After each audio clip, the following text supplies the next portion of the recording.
શ્રી નવા સુરજ દેવળ મંદિર મુકામે શ્રી વિસામણ બાપુની જગ્યા પાડિયાદના ગાદીપતિ 1008 મહામંડલેશ્વર નિર્મળાબાના વરદ હસ્તે ધર્મસ્તંભનું ઉદ્ઘાટન સાથે પ્રથમ ધ્વજારોહણ કરવામાં આવ્યું હતું। આ પ્રસંગે મુક્તાનંદ બાપુ, સચિવ પંચ અખાડાના સંપૂર્ણાનંદ બાપુ, દાદ બાપુ, ભૈલુ બાપુ, બાળ ઠાકર, પૃથ્વીરાજ બાપુ, ગાયત્રીબા, દિયાબા તેમજ વિહળ પરિવારની પ્રેરક ઉપસ્થિતિમાં યોજાયો હતો। આ અવસરે સંતો, મહંતો અને કાઠી ક્ષત્રિય સમાજના લોકો ઉપસ્થિત રહ્યા હતા।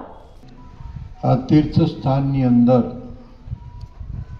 મધ્ય સૂર્ય જ્યારે તપે છે એવા પ્રસંગે ભગવાન સૂર્યનારાયણને ધ્વજ ચડાવવાનો પ્રસંગ અને એમાં પણ જે સ્તંભનું અર્પણ કરવું દેવાલયને, એ પણ વિહળાનાથની જગ્યા તરફથી, એ ખરેખર આખા સમાજ માટે સુકનની નિશાની છે। સૂર્યનારાયણ તો આખા વિશ્વના દેવ છે, પણ જેને કાઠી દરબારો પોતાના ઈષ્ટદેવ તરીકે માને છે એવા ભગવાન સૂર્યનારાયણ સમગ્ર સમાજ ઉપર અને કાઠી સમાજ ઉપર વિશેષ કૃપા કરે એવી સૂર્યનારાયણને પ્રાર્થના કરું છું। જગ્યામાં પગ મૂકતાની સાથે આનંદ થયો કે કંઈક યુવા ગ્રુપ સારું કામ કરી રહ્યા છે અને જગ્યાની રોનકમાં પરિવર્તન આવી રહ્યું છે। જો કે દેવસ્થાન તો ઉજાસવાળું જ હોય, પણ એનો જીર્ણોદ્ધાર કરવાનો હોય આપણા ભાગમાં, એટલે આવી તક આપ સૌને મળી છે ને નિર્મળતાપૂર્વક આ કાર્ય કરજો, અહંકાર રહિત આ કાર્ય કરજો, તો દિન પ્રતિદિન વધારે પ્રગતિ થશે।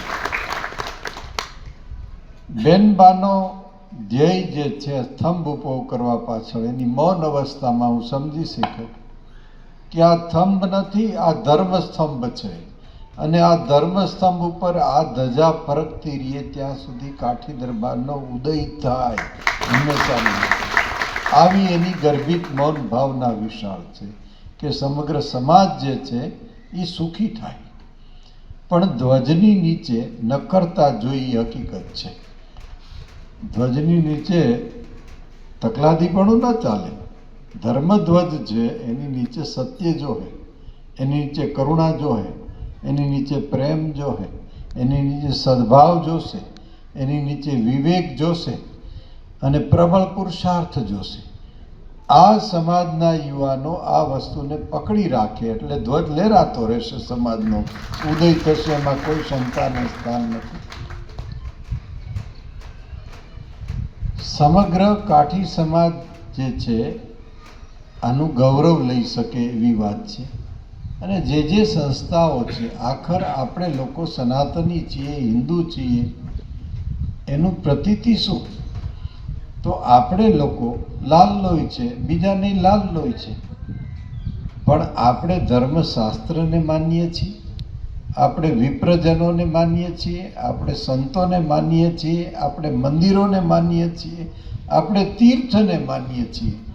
આ પાંચ પરિબળોને આપણે સ્વીકારતા રહેશું ત્યાં સુધી વિશ્વની કોઈ સંસ્કૃતિ આપણો વાળ પણ વાંકો નહીં કરી શકે। એટલે આ પાંચ પરિબળોનો સ્વીકાર કરવો, રામાયણ અને ગીતા જેવી જ્ઞાન સરિતા અને ભક્તિ સરિતા આપણે વહેતી રાખવી જોઈએ। આપણા કોના વારસદારો છીએ એ પણ આપણને ખ્યાલ હોવો જોઈએ કે આપણે એ વાતનું ગૌરવ હોવું જોઈએ કે આપણે કોના વારસદાર છીએ, આપણી સભ્યતા શું છે। માતૃદેવો ભવ, પિતૃદેવો ભવ, અતિથિ દેવો ભવ, ગુરુદેવો ભવ, આચાર્ય દેવો ભવ, આ આપણા સૂત્ર છે। આપણને મીડિયમ ઇંગ્લિશમાં ભણાવીને આ બધા સૂત્રો કાઢી નાખે।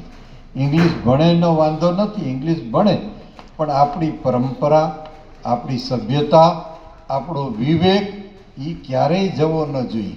અને મારે કેની સાથે બોલાય ને કેની સાથે ન બોલાય, કેની સાથે વઢાય ને કેની સાથે ન વઢાય, આ આપણને ખ્યાલ હોય તો મને લાગે ઉર્જાનો સાગર છો તમે બધા, શક્તિનો સ્ત્રોત છો।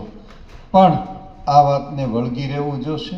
અને જે ટીમ કામ કરી રહી છે અહીંયા, વ્યક્તિગત મને પરિચય નથી, પણ જે ટીમ કામ કરે છે એ આ સાક્ષી આપે છે, પરિસ્થિતિને પ્રકૃતિ સાક્ષી આપે છે હળીમળીને કામ કરજો, અહંકાર રહિત કામ કરજો, માળાઓ અને સ્ટેજનો આગ્રહ ન રાખતા, અને તમારાથી શું થઈ શકે છે એવો ભાવ કરજો.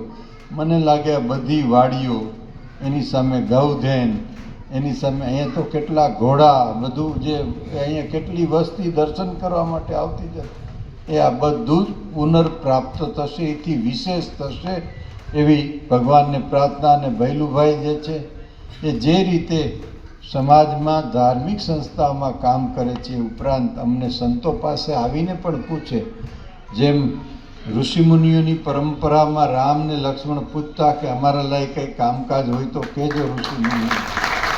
તો એ ખરેખર પ્રેરણા લેવી જેવી છે. આવા દરેક યુવાનોને ખબર હોવી જોઈએ વડીલો પ્રત્યે કેમ આદર કરવો, કેની પાસે આપણે વિવેક રાખવો, શાસ્ત્રના સિદ્ધાંતોને કેમ સ્વીકારવા, અને ખાસ કરીને વ્યસનથી કેમ મુક્ત રહેવું, વ્યસનથી કેવી રીતે મુક્ત રહેવું એની પણ કાળજી રાખજો. ભગવાન સૂર્યનારાયણ દેવ સૂર્ય તપતો રાખે, તમે સૌ સુખી થાવ, સમૃદ્ધ થાવ, સાત્વિક વૃત્તિથી આગળ વધો, એવા વિહળાનાથના આશીર્વાદ અને સૂર્યનારાયણની કૃપા એટલું કહીશ મારી વાતને પૂર્ણ કરું છું. હરિઓમ.